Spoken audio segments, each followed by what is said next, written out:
It has no power to make arrests, and for years even its mission was barely acknowledged in public.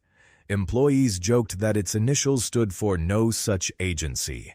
Yet the American cryptologic system that eventually became the NSA helped turn the tide at Midway, enabled the shoot-down of Japan's most important admiral, and later built a listening network that reached around the planet.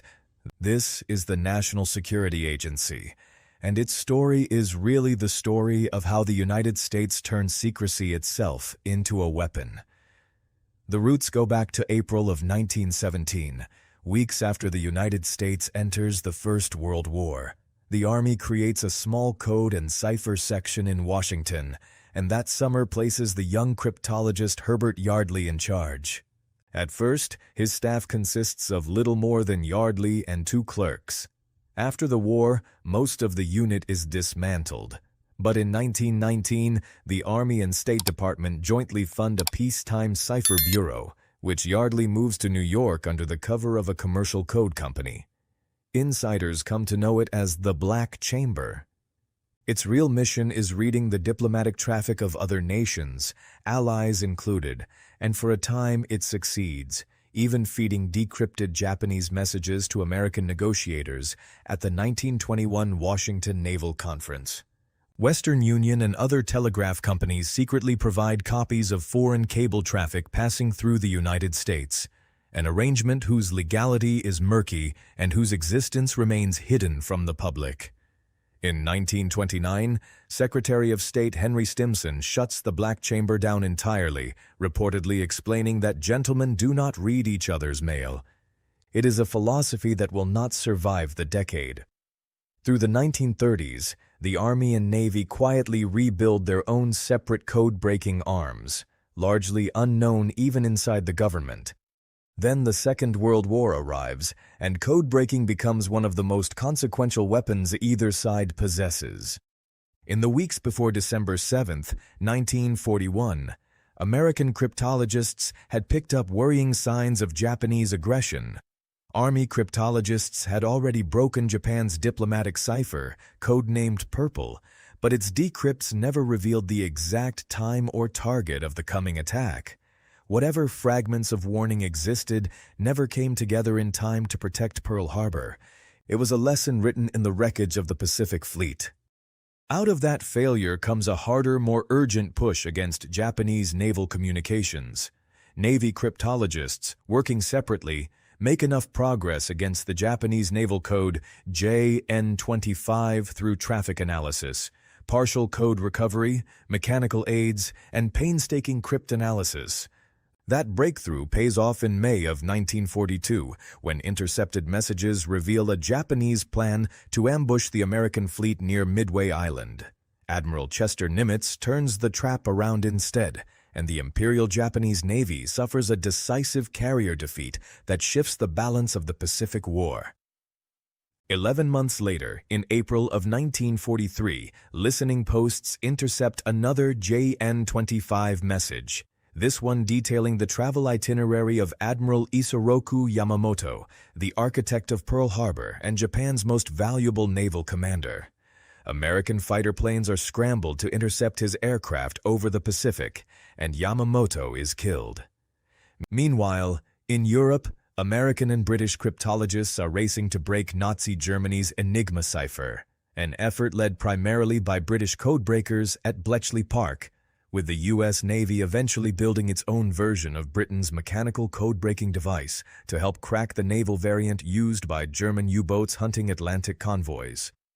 A separate stroke of fortune comes through Japan's ambassador in Berlin, whose detailed diplomatic cables describing Germany's coastal defenses in France are intercepted and decoded, giving Allied planners a rare and valuable window into German preparations ahead of the D-Day invasion in June of 1944. When the war ends, American officials are convinced that centralizing this scattered code-breaking apparatus is essential. It takes years to get right. In 1949, the various military cryptologic branches are folded into a single armed forces security agency, but as a purely military organization, it struggles to coordinate with civilian agencies like the fledgling CIA and the FBI, and turf wars multiply. President Truman orders an investigation in 1951, and the results lead to a complete overhaul. On November 4, 1952, a classified memo from the Secretary of Defense formally creates the National Security Agency. Because the founding document itself was secret, the agency's existence stayed largely unacknowledged for years, and the joke about its initials would stick for decades. The new agency's first major triumph is also one of its longest-running secrets. Starting in the early 1940s, American cryptologists had begun collecting encrypted Soviet diplomatic cables, protected by a supposedly unbreakable double-layer cipher system built around one-time pads. The code should have been mathematically impossible to crack, except that Soviet clerks made a fatal shortcut, reusing some of those one-time pads on more than one message. Patient analysts spent years painstakingly exploiting that error in a decryption effort that would become known as the Venona project. What they eventually uncovered stunned Washington. A wide-reaching Soviet espionage network operating inside the United States, including agents who had penetrated the Manhattan Project itself. Physicist Klaus Fuchs's confession helps lead investigators through courier Harry Gold and David Greenglass to Julius Rosenberg, arrested in July of 1950. His wife Ethel is arrested the following month. Convicted of conspiracy to commit espionage in 1951, the Rosenbergs are executed 2 years later, the only American civilians ever put to death for Cold War espionage. Venona helps guide investigations, identify suspects, and quietly remove some individuals from sensitive positions, although many names in the decrypts are never conclusively identified. Through the 1950s and 60s, the NSA becomes the ear pressed against the entire planet, and it does not always listen carefully or honestly. In August of 1964, NSA intercepts involving American destroyers in the Gulf of Tonkin are used to justify a major escalation of the Vietnam War. Declassified agency history would later conclude that analysts had misread or overstated the signal's traffic, contributing to reports of a second North Vietnamese attack that most likely never happened. Domestically, a secret program codenamed MINARET places the names of senators, civil rights leaders including Martin Luther King Jr., and journalists critical of the war on a watch list, allowing the NSA to flag and disseminate intercepted international communications involving them, all without judicial warrants. An internal NSA review would later brand the program disreputable, if not outright illegal. When the Senate's Church Committee exposes it in 1975, alongside years of warrantless wiretapping revealed at the CIA and FBI, Congress responds with the Foreign Intelligence Surveillance Act of 1978, establishing a secret court to authorize specified foreign intelligence surveillance conducted inside the United States, including surveillance involving U.S. persons. The Cold War's dangers were not confined to paperwork.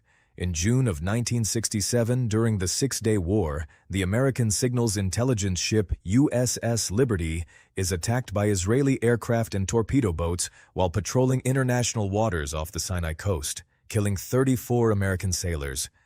Official American and Israeli investigations conclude that the attack was a tragic case of mistaken identity. Many survivors and some former officials remain convinced the ship was deliberately targeted, and the controversy has never entirely disappeared. 7 months later, in January of 1968, North Korea seizes the USS Pueblo, another intelligence collection vessel, holding its crew captive for nearly a year. Today, the NSA's National Cryptologic Memorial bears the names of 178 military and civilian cryptologists killed in the line of duty, a quiet reminder that this work was never entirely bloodless. By the 1980s, the NSA's reach starts paying dividends its founders could scarcely have imagined. In 1986, NSA intercepts of Libyan government communications provide what the White House calls irrefutable evidence linking Tripoli to the bombing of a Berlin discotheque frequented by American servicemen. Intelligence President Reagan cites in ordering airstrikes against Libya days later. But the 1990s bring budget cuts and neglect. As the agency's data volumes explode alongside the rise of the Internet, its aging infrastructure buckles, and in January of 2000, key NSA processing systems go offline for roughly 3 days, unable to handle the flood of incoming intelligence. Director Michael Hayden calls it a wake-up call. The September 11th attacks change everything again. Before that morning, NSA intercepts had helped reveal an al-Qaeda network later linked to future hijackers Khalid al-Mihdhar and Nawaf al-Hazmi. But across the NSA, CIA, State Department, and FBI, crucial pieces of that picture are never connected or shared in time to stop the plot. In the aftermath, Congress passes the Patriot Act, dramatically expanding surveillance authority, while President Bush secretly authorizes the NSA to intercept international communications involving people inside the United States without seeking warrants from the FISA court at all. That program stays hidden until December of 2005, when the New York Times reveals its existence, igniting a legal and political firestorm over just how far a wartime president's power to bypass Congress's own surveillance law could stretch. Then, in June of 2013, a 29-year-old NSA contractor named Edward Snowden hands journalists a trove of internal documents that blows the secrecy wide open for good. The leaks reveal PRISM, through which the NSA obtains communications associated with selected foreign targets from major American technology companies under secret legal orders, alongside a tool called XKeyscore used to search enormous stores of intercepted content and metadata. Other documents show the agency collecting the phone records of millions of ordinary Americans in bulk, and reveal that the NSA had, at various points, monitored the cell phone of German Chancellor Angela Merkel and dozens of other Allied world leaders. International outrage follows swiftly. The legal reckoning that follows is genuinely mixed. In December of 2013, one federal judge calls the phone record program almost Orwellian, while another judge upholds it as lawful weeks later.